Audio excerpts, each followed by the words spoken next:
今日我哋為大家介紹千國水產軟殼水晶龍蝦，呢一個係米芝蓮3星師傅嘅推介。我哋有清真認證、香港漁護署優質養魚場計劃認證。我哋自設香港優質養殖場，自設香港食物加工場，香港製造。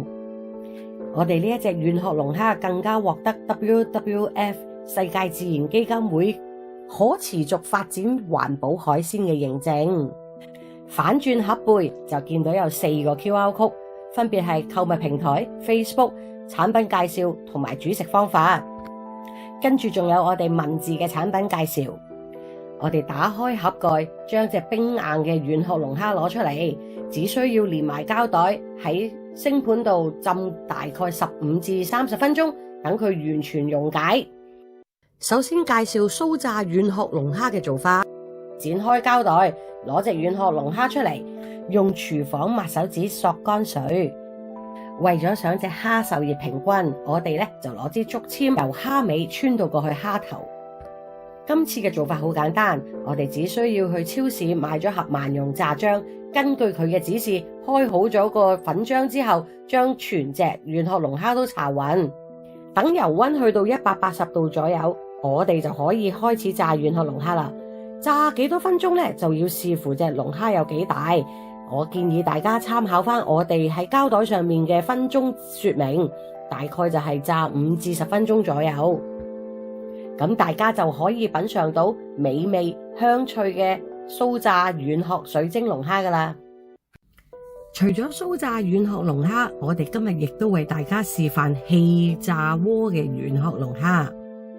做法都好簡單，只需要將溶解咗嘅軟殼龍蝦一樣用廚房紙巾去索乾水，但係今一次咧就要比酥炸龍蝦索得更加乾，每一個嘅仔細位，包括頭啦、胸啦、腹或者係觸鬚嘅位置，全部都要索乾淨，確保到佢完全冇水分，然後我哋就可以撲粉噶啦。